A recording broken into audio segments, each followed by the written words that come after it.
প্রতিটা যুবককে যেন আল্লাহ ডাক দিয়ে বলে, যুবক গতকালকেও এক ওয়াক্ত নামাজ পড়লাম, আজও পড়তে না, আমি মালিকের একটা সেজদা দিতা না? আল্লাহ যেন ডাক দিয়ে বলে ফজরের ওয়াক্তে, আমার বান্দা আজও কি সেজদা দিবে না আমারে? আজও এভাবেই যাবে? আজকের সারাদিনও নারী দেখতে দেখতে, উলঙ্গ ছবি দেখতে দেখতে কাটাবে, সেজদা দিবা না? আমি কি তোমাকে বানাই নাই? আমি কি তোমাকে চোখ দেই নাই?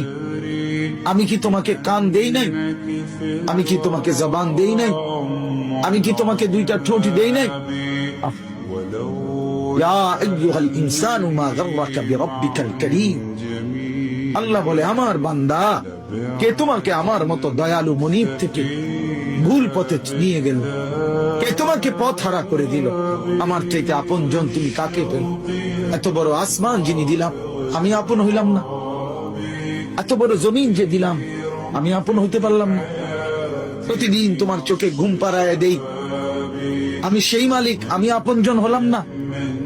প্রতিদিন আবার ভোরবেলা উঠতে গেলে আমি তো ঘুম থেকে জাগিয়ে দেই, সেই আমি মালিক আপন হলাম? বলেন না বাপ, বলেন। আমার বাপ বলেন, একজন যুবক, ভাইয়া তুমি ভাবো, তুমি ডানে বামে তাকাইও না, দয়া করে অনুরোধ, আরেকজনের দিকে তাকে, তুমি ভাবো, তুমি ভাবো, একা ভাবো, একা, একজন ভাবো, একজন। তুমি ভাবো দোস্ত, ডানে বামে তুমি দেখো না। তুমি ভাবো মালিক তোমার কাছে কি একটা সেজদা পায় না? আজ কতদিন হয় ছেলেরা, এইখানে তো অনেক ছেলে, আমি তো চেহারা দেখলেই বোঝা যায়, কতদিন হয় ফজরের নামাজ পড়ো না হইয়া? বলো তো, বলো না বাপ। মালিকের চেনো না আজ কতদিন? আফা আমিনা আহলুল কুরা আন ইয়াতিয়াহুম বাসুনা বায়াতাও ওয়া হুম নাঈমুন।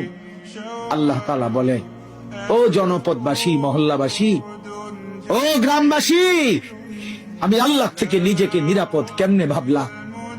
আমি আল্লাহ তো চাইলে ঘুমন্ত অবস্থায় আযাব দিয়ে ধ্বংস করে দিত, জানো তুমি?